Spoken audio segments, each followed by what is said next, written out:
From The Selfish Path to Romance, download Chapter 1 for free at drkenner.com. Yes! Yes! I'm gonna be an actor. Ever since I can remember, I wanted to try this. I even tried to go to summer stock auditions last year, but of course my father wouldn't let me. For the first time in my whole life, I know what I want to do. And for the first time, I'm gonna do it! Whether my father wants me to or not. Carpe diem! Hold on.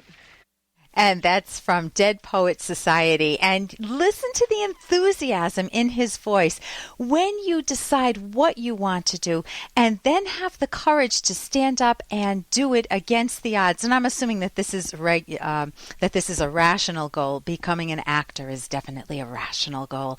And you have resistance from real close significant others, whether it's your parents or a teacher or somebody, and you just realize that it is not their life, it is your life, and you say, I'm going for it, and you have that conviction that it's right, it's moral, it's good to go for your goals, even if Dad wanted you to be a doctor or something else.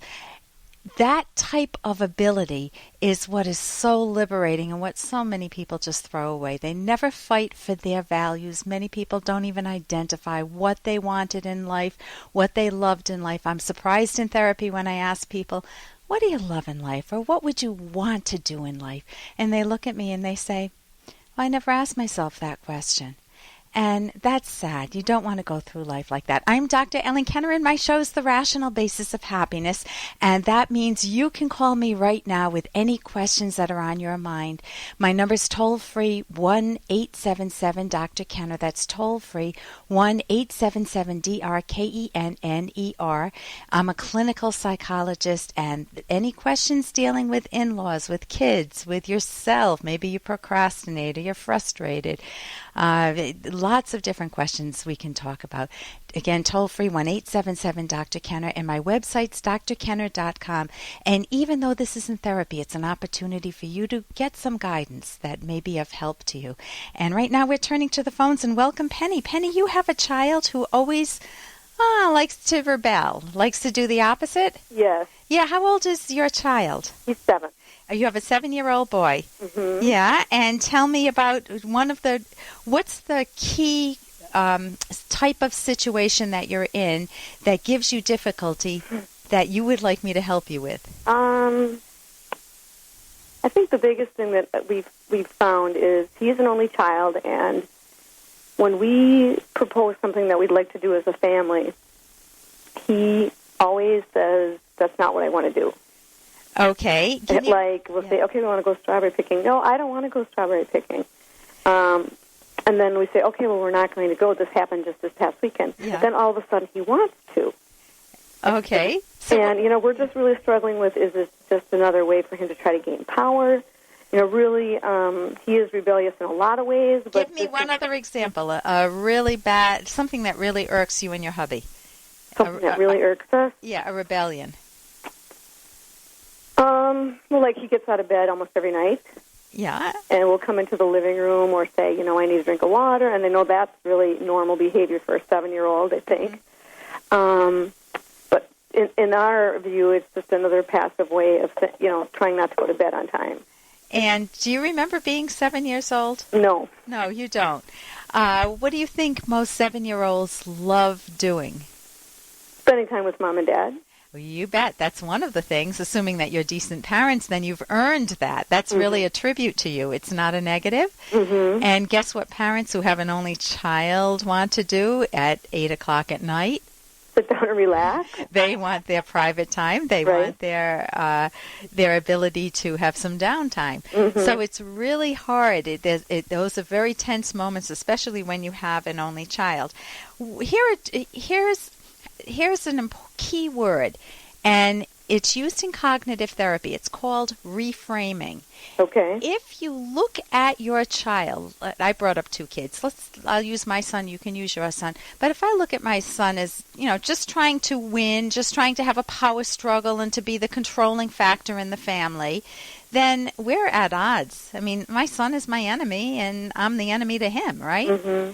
And it seems like it's a no-win battle. We are going to waltz through life being enemies. The theme is You're going to do this. We're going strawberry picking. That's fun. That's good. And my son will say what? Or your son will say what? No, I don't want to do that. I don't want to stay home want to do and that. do something else. Well, what do you want to do then? But I have irritation in my voice now. Mm-hmm. What do you want to do? If you don't want to go strawberry picking, I mean, that's a lot of fun to go strawberry picking. We can make jam later. What do you want to do then? And what would he say? Probably, catch more frogs in the pond. Well, we're not going to do that today. I don't want to go catch frogs. Okay, we're not going to go strawberry picking. And then what happens? Then he gets what he wants. He gets to go, do more of the same, which he does love to stay home. He loves to stay home. Yes. Okay, let me get to the core issue because we're on radio time. If we had a full 50 minutes, I'd do a lot more. But it's the key things that I want to see in my children growing up, what I value so much, here's where reframing comes in, is when they use their own mind to pursue their own values. I value that. I love their independent thinking. Doesn't mean they're going to not do everything I say. They're not going to be able to call all the shots. But instead of looking at it as a power struggle, I am going to be looking at it as my child's developing mind. I'm raising a child to be able to stand up against a boss that he may not like, a mean boss or a bully, or I'm raising an independent child who can speak his mind. So on one hand, I'm delighted if my child were to tell me I don't want to go strawberry picking, this is the way I would handle it. Can you be your son and tell me, honey, we're going to go strawberry picking. Tell me what you want to say to me. Today? I don't want to go today. You know something? You really have ideas of your own. What would you like to do today, honey? I want to stay home and catch frogs. You know something? You love catching frogs, don't you? Yes. Yeah, and what do you do with them when you catch them? I put them in a pail and I bring them out to the garage and I get to watch them for a whole day and then I have to put them back. So you're like a little scientist. You're like an explorer, right? An adventurer. Yeah. And so you really like watching frogs. You know something? That might be something we could do later. Let me tell you about strawberry picking. Do you know anything about it? Yeah, we go every year. Yeah, and what's it like for you? I get to eat as many strawberries as I want because they say I can. Yeah, what's that like? It's fun because they get all messy and I get to eat as much as I want and nobody says no. And do you think that you might find a frog in the strawberry field or maybe a snake or something fun? Well, I might. A chipmunk? I might. What do you say? We'll do the frog. Later on, we'll go look in the pond for some frogs. I'll join you for maybe about 10 minutes. But now let's go for strawberry picking. Okay, but I really don't want to go. Yeah, I know part of you doesn't want to go and part of you really likes eating the strawberries. So it sounds like it's a tug inside of you. Is that how you're feeling? Yeah, I know. I feel those tugs sometimes. Daddy and I are real excited about it, and I think we could have a lot of fun together. Listen, let me recommend that you go to my website, drkenner.com, and look up the book, How to Talk So Kids Will Listen and Listen So Kids Will Talk. Okay, a fabulous book. But it illustrated one of the skills where I'm valuing my child's valuing. Did you hear how I reframed it? So I hope that helps. I'm Dr. Ellen Kenner. You're listening to The Rational Basis of Happiness. Here's an excerpt from The Selfish Path to Romance by Dr. Ellen Kenner. If you're prone to expressing anger during an argument, a more effective way to argue is to do so on paper. If you're prone to angry outbursts, try writing a note to your partner, being careful to limit your frustration to the current issue. Keep the note short, a paragraph or two. Here's what Aaron might write.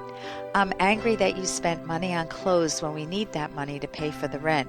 We agreed to keep to our budget.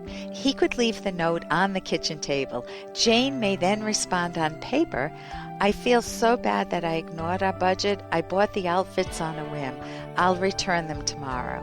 Sometimes writing down your thoughts allows you time to express yourself assertively and helps break a pattern of face-to-face, heated, destructive arguments. You can download Chapter 1 for free at drkenner.com, and you can buy the book at amazon.com.